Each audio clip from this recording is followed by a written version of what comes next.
Hello les amis, bienvenue sur le podcast Simplement Vivre. Aujourd'hui, je vous parle d'émotions. C'est un sujet qui intéresse beaucoup de femmes. Comment réussir à gérer ses émotions, à les maîtriser? Qu'est-ce qui fait qu'on se sent bloqué, freiné parfois par nos émotions, et ce malgré le travail qu'on a déjà fait sur soi? Pourquoi a-t-on l'impression que rien ne change à ce sujet? Dans cet épisode, je vous transmets 4 clés de transformation ou de compréhension. Je suis Davy Véron, coach et conférencière. Ici, je vous partage des prises de conscience, des outils de coaching, des enseignements en lien avec mes domaines d'excellence et en général, tout ce qui me touche, me parle, me met en énergie ou m'ouvre les yeux sur un autre niveau de conscience. Je vous apporte des clés pour rendre votre vie plus légère, plus simple, plus authentique et vous sentir à votre place. Si ce que je vous transmets vous plaît, je vous invite à partager les épisodes à vos proches et à laisser une jolie note et un commentaire pour soutenir le podcast. J'ai de plus en plus de femmes en ce moment en coaching qui viennent me voir avec comme grande problématique la gestion des émotions. J'ai envie de savoir gérer mes émotions, de les maîtriser ou de guérir de mes émotions. J'entends de plus en plus souvent le mot guérison, j'arrive pas à guérir. Alors ce sont des femmes qui ont déjà été suivies précédemment ou par des coachs ou par des thérapeutes et elles commencent le coaching très souvent par m'expliquer de quoi elles souffrent. Et donc elles font une espèce d'analyse de leur passé en me disant voilà, tu sais Davy, moi je souffre de tel syndrome et puis je connais mes blessures d'enfance, j'ai travaillé là-dessus. Et puis tu sais, moi, si je suis comme ça, c'est à cause de mes traumas. Alors voilà quels ont été les traumas. Et j'ai fait tel travail sur moi. Et elles me disent tout ça tout en m'expliquant ou tout en me faisant comprendre que elles sont toujours pas guéries, qu'elles savent toujours pas gérer leurs émotions, que ça les bloque, qu'elles n'arrivent pas à maîtriser quoi que ce soit parfois. Elles ont l'impression qu'elles ont évolué mais pas complètement. Et puis je sens leur détresse quoi. Il y a même des femmes que j'ai déjà coachées qui reviennent me voir cette année pour me dire bon voilà, je vais mieux, mais tu vois j'ai l'impression que j'y arrive toujours pas. Pourtant, aujourd'hui, je sais de quoi je souffre, je sais pourquoi je suis comme ça, je sais analyser mon passé, je sais tout ça, mais je suis bloquée. Et en fait, j'aimerais vous donner mon point de vue sur pourquoi vous êtes bloquée et ce que vous pouvez commencer à faire de votre côté pour débloquer tout ça et avancer. J'avais envie de vous transmettre ces prises de conscience.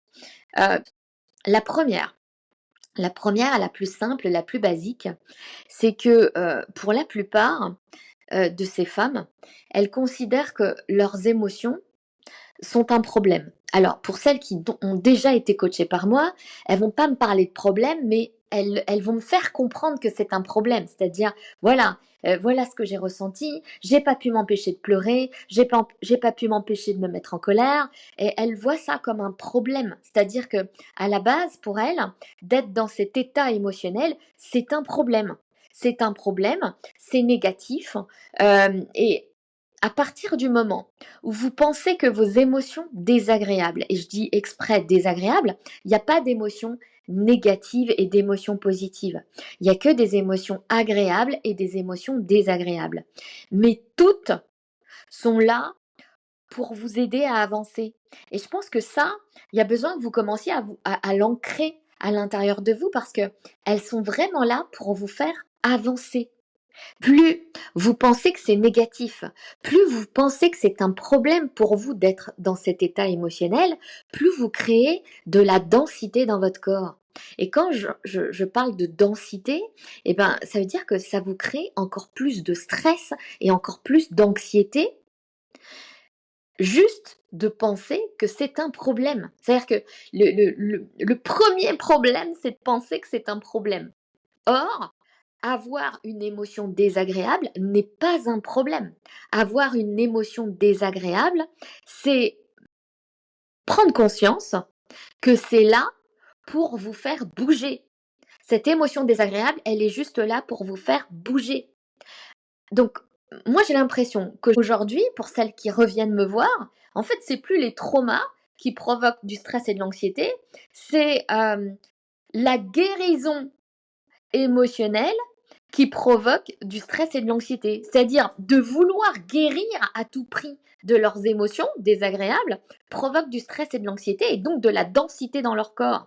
Parce que le but, en fait, de ces émotions, c'est pas d'en guérir, c'est pas de les maîtriser, c'est pas de les gérer. L'idée, c'est pas ça. C'est que l'idée, c'est de la comprendre. Vos émotions, pour pouvoir avancer, vous avez besoin de les comprendre, vous avez besoin de les accepter et vous avez besoin de bouger en fonction. Vous savez, émotion, ça vient de émovere, c'est la mise en mouvement. C'est-à-dire qu'en fait, elles sont là uniquement pour vous mettre en mouvement. Et en fait, ces femmes-là, qui reviennent me voir, ou bien qui viennent me voir pour la première fois, mais qui ont été suivies par des thérapeutes, en gros, elles ont compris, elles, que une émotion désagréable, ça devait se gérer. C'est-à-dire que, globalement, je pense que dans leur tête, ça veut dire je veux me sentir mieux, faire en sorte de me sentir plus zen, plus calme, plus apaisée, plus heureuse avec cette émotion. Mais c'est pas le but de l'émotion. Le but de l'émotion, c'est de passer à l'action. Le but de l'émotion, c'est de se mettre en mouvement dans la bonne direction. Et l'idée, c'est pas juste de savoir d'où ça vous vient, pourquoi vous êtes comme ça ou quels sont vos modes de fonctionnement. L'idée, c'est de modifier vos modes de fonctionnement. Vos émotions désagréables, si vous n'arrivez pas à en guérir, et encore une fois, j'aime pas parler de guérison, ni de maîtrise, ni de gestion des émotions. Moi, je préfère parler de mise en mouvement. Mais si vous passez votre temps à juste analyser, c'est-à-dire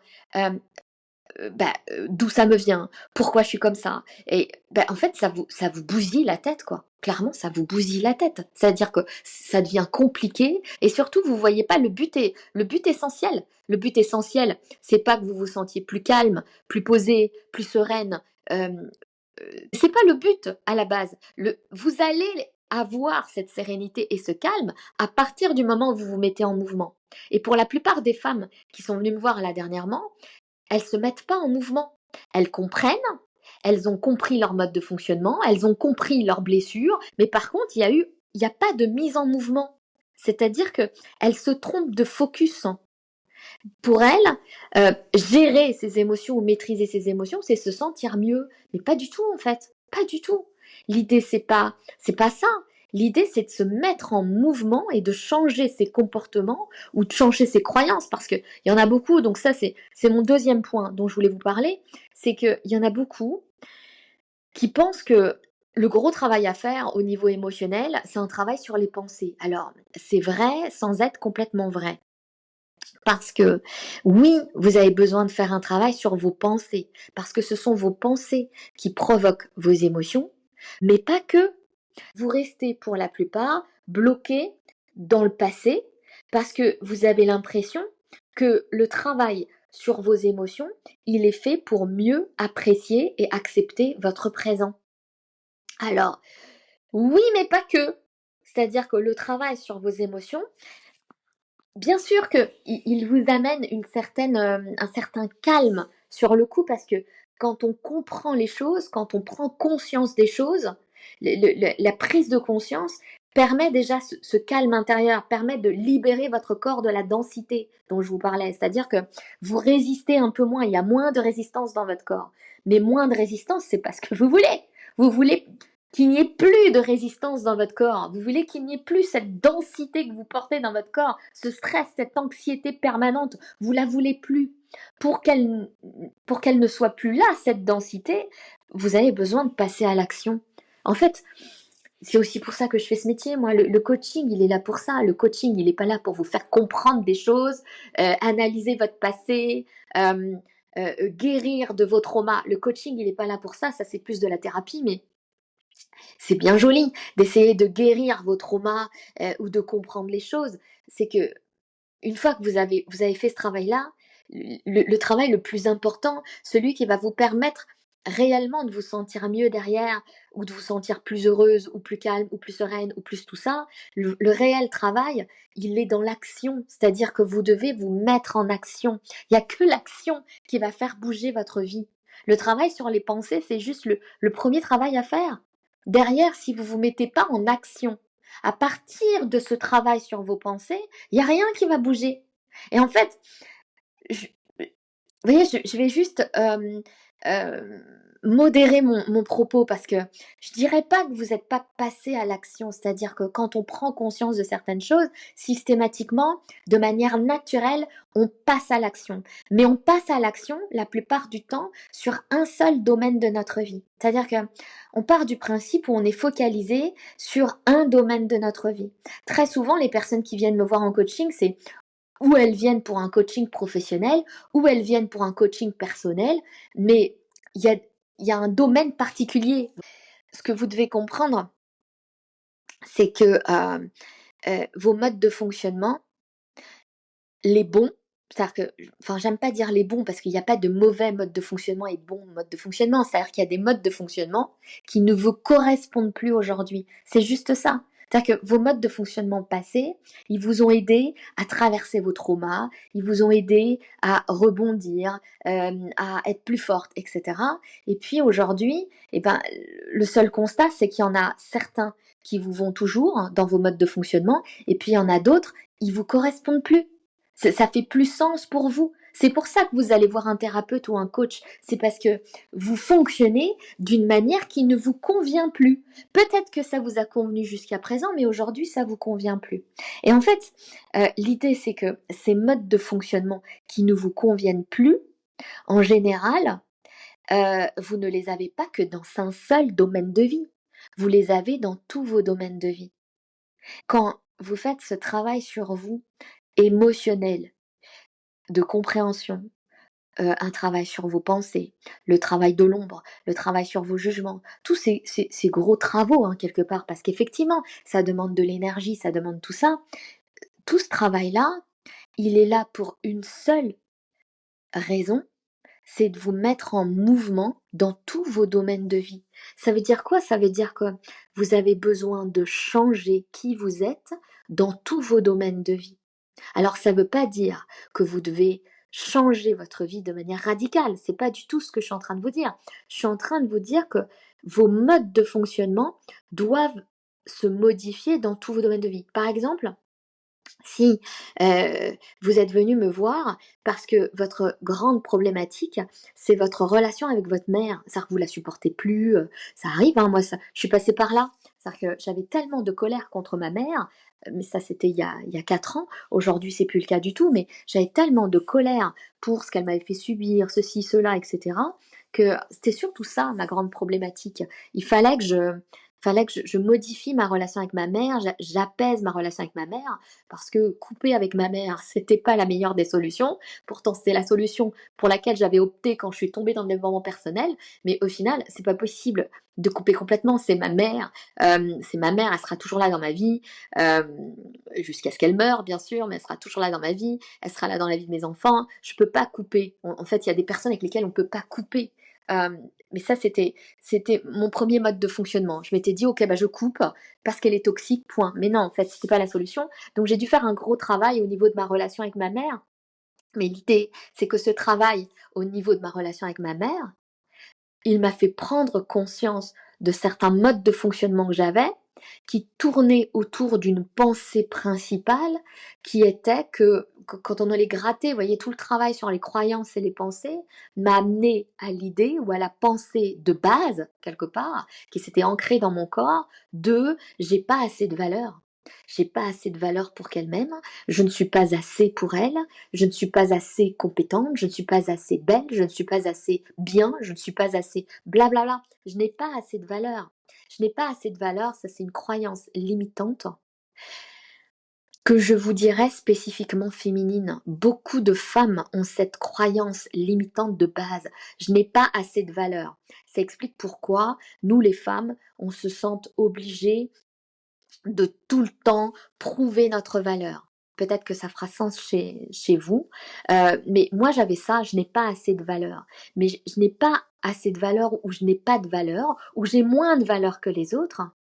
C'est une croyance qui me limitait dans tous mes domaines de vie, pas uniquement dans ma relation avec ma mère, Ça me limitait dans ma relation avec mon conjoint, ça me limitait dans ma relation avec mes enfants, ça me limitait dans ma relation dans mes relations de business, ça me limitait dans toutes mes relations. C'est-à-dire que tout ce que je vivais était à ce moment-là le miroir de cette croyance de base, vous voyez. C'est-à-dire que tout autour de moi me faisait comprendre que je n'avais pas assez de valeur. Alors peut-être qu'à ce moment-là, ça allait parfaitement bien dans mon couple, mais il y avait des moments où j'agissais de manière à prouver ma valeur. Dans mon business, même si ça allait bien, il y avait des moments où j'agissais de manière à prouver ma valeur. Vous voyez, en fait, ça c'est juste un exemple pour vous faire comprendre que ça suffit pas de passer à l'action dans un seul domaine. L'idée, c'est de tout mettre à plat. C'est comme ça qu'on guérit.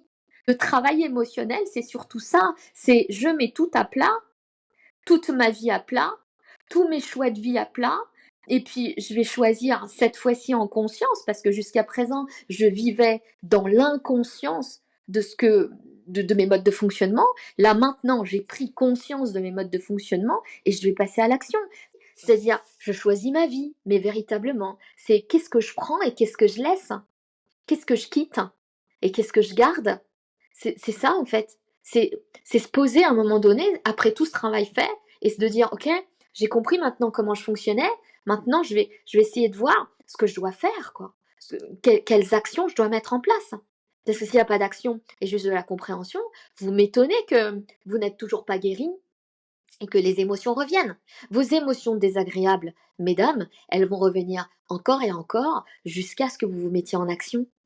Et si vous avez tout le temps le même genre d'émotions désagréables, parce que la plupart du temps, nos émotions désagréables, elles reviennent toujours pour le même genre de choses. Alors, je ne sais pas si ça va faire sens chez vous, mais c'est toujours pour les mêmes choses. C'est-à-dire qu'elles vont venir une première fois, et puis il va se passer encore une fois un peu la même chose. Vous savez, vos schémas répétitifs, c'est ça. C'est-à-dire que vous revivez, vous avez l'impression de revivre encore et encore les mêmes choses. Si vous avez l'impression de revivre encore et encore les mêmes choses, c'est que vous êtes dans un schéma répétitif et que vos émotions désagréables vont revenir à chaque fois, vous frapper et vous dire hey, je te dis de changer depuis un certain temps, tu fous quoi en fait? Qu'est-ce que tu fais? Pourquoi tu passes pas à l'action? C'est ça qu'elles viennent vous dire, vos émotions désagréables. Elles sont pas là pour vous faire chier, elles sont là pour vous faire bouger. Elles sont là pour que vous preniez acte de ce qui est en train de se passer. Elles sont là pour que vous changiez dans la bonne direction. Et j'en arrive, aux 2 derniers points. En fait, j'en arrive au fait que vous devez vous laisser du temps pour ça.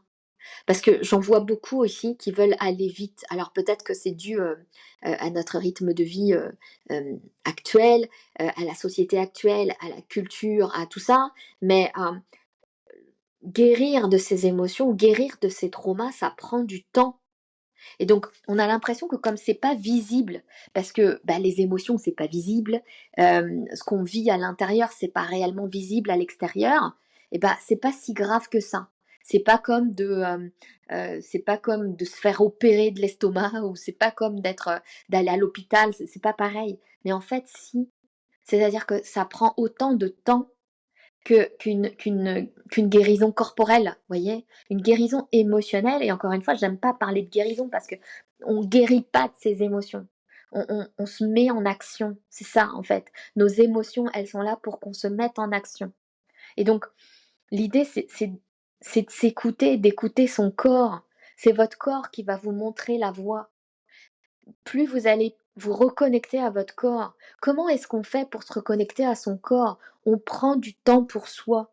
Alors oui, c'est bateau encore ce que je suis en train de vous dire. Prendre du temps pour soi, mais j'ai pas le temps. Bah si, prends le temps. Prends le temps de déconnecter dans ta semaine, par exemple dans votre semaine. Prenez-vous du temps pour vous. Prenez-vous du temps à ne rien faire du tout.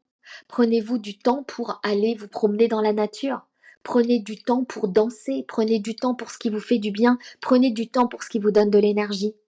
Mettez-le en routine.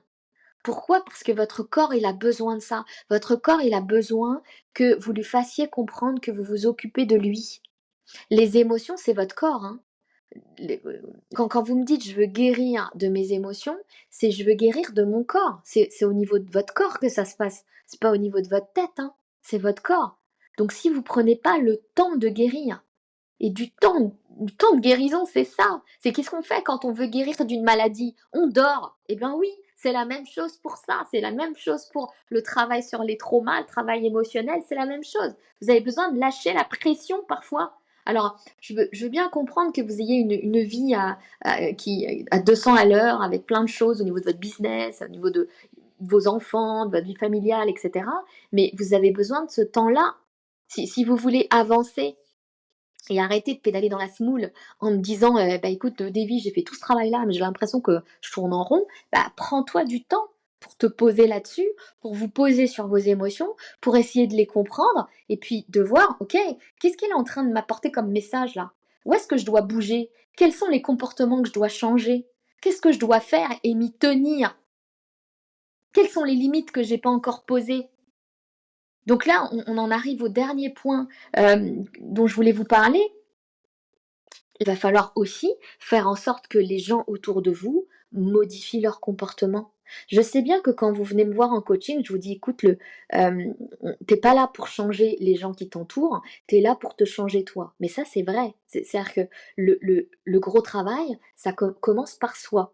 Donc le travail sur les émotions commence par soi, c'est vrai. Mais ça, c'est juste le début. Une fois que vous avez fait ce travail sur vous, émotionnel, vous avez besoin de transmettre vos besoins émotionnels aux personnes de votre vie, à toutes les personnes de votre vie. C'est-à-dire que tous ces gens qui vous entourent ont besoin de connaître vos normes, vos limites.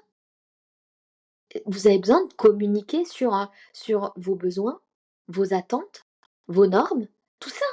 Vous avez besoin de communiquer là-dessus. Vous avez besoin d'en parler, quoi. Vous avez besoin de libérer la parole. C'est-à-dire que le travail sur soi, le développement personnel, tout ça, oui, c'est du développement personnel. Donc oui, ça commence par vous, mais une fois que vous commencez à comprendre quelles sont vos normes, euh, les traumas que vous avez vécus, toutes les épreuves douloureuses que vous avez vécues dans votre passé, euh, sont là aussi pour vous montrer la direction future. Vos traumas ou la vie vous donne pas de leçon. Vous savez, on a cette expression de ma vie m'a donné cette leçon-là. Mais c'est pas des leçons qu'elle vous donne, la vie. La vie, et ça c'est une de mes mentors qui m'en avait parlé, elle m'avait dit quelque chose qui m'avait parlé, elle m'a dit la vie, elle te donne pas de leçons, la vie, elle t'apporte des compétences. Elle te montre dans quelle direction tu dois aller. Et donc, en fait, tous ces traumas, ces épreuves douloureuses du passé vous montrent simplement ce que vous avez besoin de développer dans votre vie pour vous accomplir. Ce que vous avez besoin de développer pour vous accomplir. Je le répète exprès parce que c'est ce qu'il y a de plus important. C'est-à-dire que plutôt que de vous dire je dois guérir de mes émotions, de mes traumas, de mes blessures, dites-vous juste ok, qu'est-ce qu'elles m'ont apporté ces épreuves? Qu'est-ce qui m'ont apporté ces traumatismes? Qu'est-ce que ça me montre sur moi? Qu'est-ce que ça me montre sur mes besoins, mes normes, mes limites? Qu'est-ce que ça me montre sur mon identité, ma réelle identité, ma vérité profonde, ce qui compte pour moi, mes valeurs profondes, ce qu'il y a à l'intérieur de moi? Qu'est-ce que ça vient me dire sur ce que je dois faire pour m'accomplir au final? Et une fois que vous savez ça, une fois que vous comprenez tout ça, une fois que vous savez quels sont vos grands noms, c'est-à-dire voilà, ça je ne veux plus, c'est une certitude, ça c'est plus jamais dans ma vie. Quand vous avez vos non négociables, vous avez forcément vos grands oui, c'est-à-dire la direction dans laquelle vous devez aller. Et une fois que vous avez vos grands oui, sont vos normes. Et vos normes, l'idée c'est de ne pas en sortir de vos normes. De vos normes découlent des limites claires. Vos limites, vous devez les connaître par cœur. C'est-à-dire qu'en gros, pour vous, vous n'en sortez pas de ces limites. Plutôt que de prétendre à votre entourage que, avec le travail que vous avez fait sur vous, maintenant vous vous en foutez du regard des autres, vous vous en foutez de ce qui peut se passer, vous n'êtes plus la même qu'avant, blablabla. Arrêtez tout ça en fait. Arrêtez les conneries de vous n'êtes plus touché par le regard des autres, parce que moi j'y crois pas. En fait, c'est normal. Nous sommes des êtres humains, donc on sera toujours touché par le regard des autres. Ça nous fera toujours du mal. Mais par contre, ce qu'on peut faire, c'est dire aux gens comment on fonctionne. Dire aux gens, voilà ce qu'on a vécu. Du coup, ça, vous comprenez, j'en veux plus. C'est non négociable pour moi. Plus jamais je veux revivre ça. Donc voilà quelle est ma norme. Donc voilà comment je veux vivre. Voilà comment doit être notre relation. Et j'en sortirai pas. C'est où ça vous convient et on continue, où ça vous convient pas et on n'a pas à rester ensemble. Et ce, dans tous vos domaines de vie, et c'est tout. Et ça, c'est communiquer sur nos besoins émotionnels. Vous avez besoin vous avez besoin d'arrêter d'avoir honte de ce que vous avez vécu dans votre passé, d'arrêter d'avoir honte de la manière dont vous vous êtes comporté dans votre passé, d'assumer tout ça, de comprendre que tout ça, ça vous amène des compétences pour votre vie là, d'aujourd'hui et votre vie future, en être fier des compétences que vous avez pu acquérir grâce à ce qui s'est passé, et puis de transmettre tout ça aux gens qui vous entourent, en disant voilà, ça c'est mes modes de fonctionnement.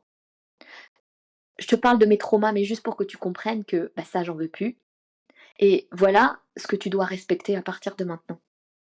Et à partir du moment où vous allez commencer à communiquer là-dessus, parce que c'est comme ça que moi, ma vie a changé, à partir du moment où j'ai transmis mes besoins émotionnels à mon mari, à mes enfants, à mes collègues, à mes amis, à plein de monde, à partir du moment où j'ai pas eu peur de communiquer là-dessus, là, ma vie a commencé à changer. Là, j'ai récupéré du calme, de la sérénité. Là, je me suis sentie de plus en plus heureuse. Pourquoi?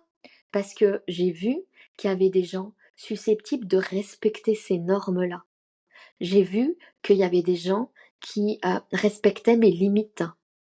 Et du coup, je me suis sentie fière, moi déjà, de respecter mes propres limites et mes propres normes, et heureuse et en amour pour les gens qui sont capables de respecter ces normes et ces limites, qui sont capables de respecter mes standards. Ce sont mes standards, c'est qui je suis. C'est ça qui va faire que vous allez changer votre vie. C'est ça qui va faire que vous allez, soi-disant, maîtriser, gérer ou guérir de vos émotions.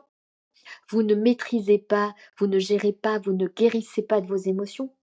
Vous vous mettez en mouvement pour vous accomplir. Les émotions sont là pour vous accomplir pleinement, vous réaliser pleinement, avancer sur votre chemin. Vos émotions sont là pour vous permettre d'avancer. Voilà ce que je voulais vous dire à propos des émotions. C'est un vocal suffisamment long, donc je vais m'arrêter là. J'espère que cet épisode de podcast fera sens pour vous. N'hésitez pas à vous inscrire gratuitement à ma newsletter si vous voulez plus de contenu. Le lien est dans la description. Si cet épisode vous a plu, likez-le, laissez-moi un commentaire et abonnez-vous à la chaîne. Merci.